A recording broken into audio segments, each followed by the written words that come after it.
राधे राधे दोस्तों, मैं आचार्य पंडित Gangadhar Shastri YouTube channel ज्योतिष गंगा में आपका स्वागत करता हूं। दोस्तों, राम जन्मभूमि के इतिहास के विषय में मैं आपको अभी बता रहा हूं और उसके तीसरे एपिसोड में आपका स्वागत है। इससे पहले मैंने 2 वीडियो इसमें डाला हुआ है राम जन्मभूमि के इतिहास के बारे में, और आज मैं तीसरा आपको बता रहा हूं।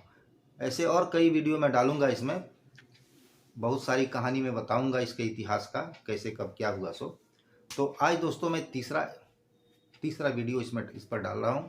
अगर आप मेरे चैनल पर नए हैं तो इसे अवश्य सब्सक्राइब करें, अपने मित्रों को शेयर करें, बेल आइकन को टच करें, जिससे मैं जो भी वीडियो इसमें डालूंगा उसका नोटिफिकेशन आपको सर्वप्रथम मिल जाए। तो आते हैं अब राम मंदिर। वहाँ उस विवादित परिसर में 1949 की बात मैं बता रहा हूँ। 1949 को 23 दिसंबर की रात्रि 22-23 दिसंबर की रात्रि को मूर्ति की स्थापना कर दी गई, जिसको मैंने पहले बताया। और अब उसके बाद क्या हुआ कि 23 दिसंबर को कोहरे में ढके सूरज को चढ़ने के साथ साथ ही प्रशासन के हाथ पांव फूलने लगे, क्योंकि विवादित परिसर में 5000 से अधिक लोग जमा हो गए और पूजा पाठ वहां होने लगा और अखंड कीर्तन प्रारंभ हो गया। अयोध्या में तो नहीं, लेकिन फैजाबाद में हिंदू और मुस्लिम में तनाव की स्थिति बन गई और इसकी खबर आने लगी। तो अब क्या करे प्रशासन? तो फैजाबाद के जो सिटी मजिस्ट्रेट थे, उनका नाम था गुरुदत्त सिंह। उन्होंने और प्रशासन ने वहां धारा 144 लागू करके 145 के तहत उस विवादित परिसर को अपने कब्जे में ले लिया। और नगर पालिका बोर्ड के जो अध्यक्ष हैं, उनका नाम था प्रियाराम दत्त। उनको उसका रिसीवर बनाकर और उस विवादित परिसर को उसे सौंप दिया उनको। अब उनको विवादित परिसर सौंप देने के बाद उन्होंने उसमें ताला लगा दिया। ताला लगाने का हालांकि आदेश नहीं था, लेकिन स्थिति को संभालने के लिए उसमें ताला लगा दिया। और एक पुजारी और एक भंडारी, इनको पूजा पाठ का आदेश वहां मिला और वे पूजा पाठ करने लगे। उसके बाद सिटी मजिस्ट्रेट ने लिखित आदेश भी दे दिया उनको, प्रियादत्त राम को, कि आपको रिसीवर बनाया गया। उन्होंने 1950 को इसका बजाबता कार्यभार भी 23 दिसंबर 1949 को उन्हें आदेश मिला और उन्होंने 5 जनवरी 1950 को अपना कार्यभार भी संभाल लिया। उसके बाद अब क्या होता है कि कहीं प्रशासन सब इतनी जल्दी हुआ वहाँ कि कोई ऐसा आदेश ना आ जाए कि पहले की यथास्थिति बहाल कर दी जाए, पहले की स्थिति को बहाल करने का आदेश हो जाए।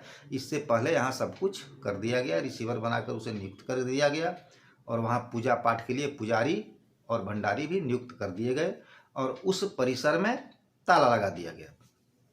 और ताला लगाने के बाद अब प्रशासन कोई कार्रवाई न करे, इसमें कर पाए, इसके लिए वहाँ पर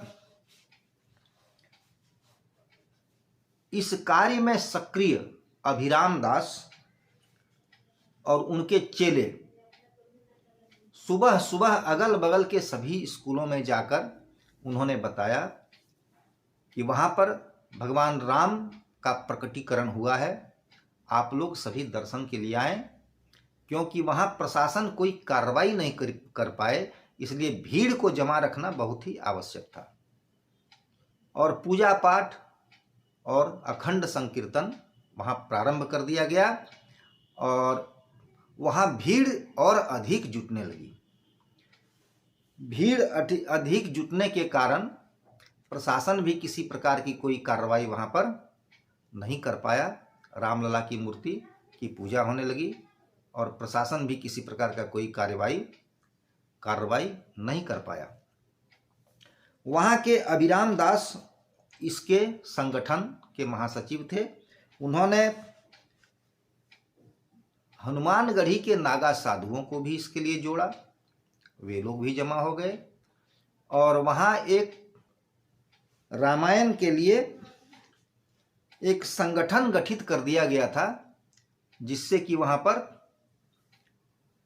रामचरितमानस का नवान्न पाठ 9 दिन का पाठ राम चबूतरा पर बराबर होता रहता था, जिससे मंदिर राम जन्मभूमि की लड़ाई को जागृत रखा जा सके और मंदिर परिसर में भगवान राम की पूजा पाठ भी हो और रामायण भी अखंड होता रहे। तो दोस्तों, इस प्रकार वहाँ उस समय तो सब कुछ हो गया और पूजा पाठ प्रारंभ हो गया। प्रशासन ने भी विशेष कुछ नहीं कर सका और अब प्रशासनिक व्यवस्था जो है वो अब इस पर व्यवस्था करने लगी कि इसको कैसे क्या किया जाए, कैसे हटाया जाए, कैसे या रहने दिया जाए। तो उसके लिए एक जिला कलेक्टर थे के नायर, उनको उत्तर प्रदेश के मुख्य सचिव ने आदेश दिया कि उस मूर्ति को वहाँ से हटाइए। अब पंडित जवाहरलाल नेहरू उस समय प्रधानमंत्री थे और देश अभी नया आज़ाद हुआ था, मात्र 2 वर्ष हुआ था और आज़ाद होने के बाद भी उसमें बंटवारे की स्थिति हो गई थी।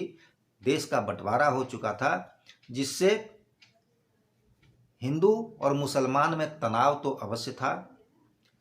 तो वहाँ पर पंडित जवाहरलाल नेहरू हमारे प्रधानमंत्री का आदेश हुआ कि उस मूर्ति को वहाँ उस परिसर से हटा दिया जाए। और वहाँ के जो मुख्य सचिव थे उत्तर प्रदेश के, उन्होंने जिला कलेक्टर को के नायर को पत्र लिखकर आदेश दिया कि उस मूर्ति को हटाइए। अब हमारे जिला कलेक्टर के नायर साहब ने एक तो भक्ति, सनातन के प्रति श्रद्धा, राम के प्रति श्रद्धा और दूसरी बात प्रशासनिक व्यवस्था को कैसे संभाला जाए, इन दोनों का समवेत विचार उनके मन में उठता है और वे जवाब उस पत्र का देते हैं मुख्य सचिव को कि सर, देखा जाए कि अगर मूर्ति को यहाँ से हटाया जाता है तो उसके लिए बहुत बड़ा विवाद खड़ा हो सकता है, तनाव पैदा हो सकता है, परिस्थिति को संभालना मुश्किल हो जाएगा, हो सकता है दंगा हो जाए। इस तरह की स्थिति पैदा यहाँ हो सकती है क्योंकि भीड़ जमा है और लगातार भीड़ जमा है। और दूसरी बात, अगर मैं चाहूँ भी इसको हटाना तो कोई ऐसे पुजारी या कोई ऐसे ब्राह्मण या सनातन धर्मावलंबी नहीं मिलेंगे जो वहाँ से उस मूर्ति को उठाकर दूसरे जगह रखें। परिस्थिति यहाँ ये भी है और दूसरी परिस्थिति है कि यहाँ दंगा बलवा भी हो सकता है। तो अगर सरकार चाहती है कि वहाँ इस तरह का दंगा हो जाए, बलवा हो जाए, तो मैं हटवा दूंगा।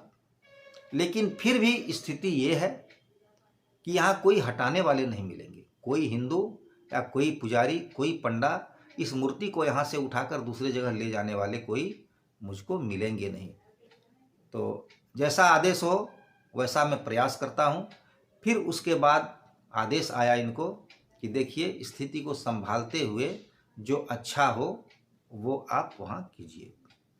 अब उस परिसर में ताला बंद रहा और पूजा पाठ भगवान राम की होने लगी। उसके बाद कालांतर में फिर क्या क्या हुआ, इसके विषय में आपको मैं विस्तार से और बताऊंगा। अभी इसमें और बढ़ाता हूँ तो बहुत लंबा वीडियो बन जाएगा, इसलिए मैं आगे में और आपको सब कुछ बताऊंगा। तो आइए दोस्तों, मैं अपनी वाणी को आज यहीं विराम देता हूँ। राधे राधे दोस्तों।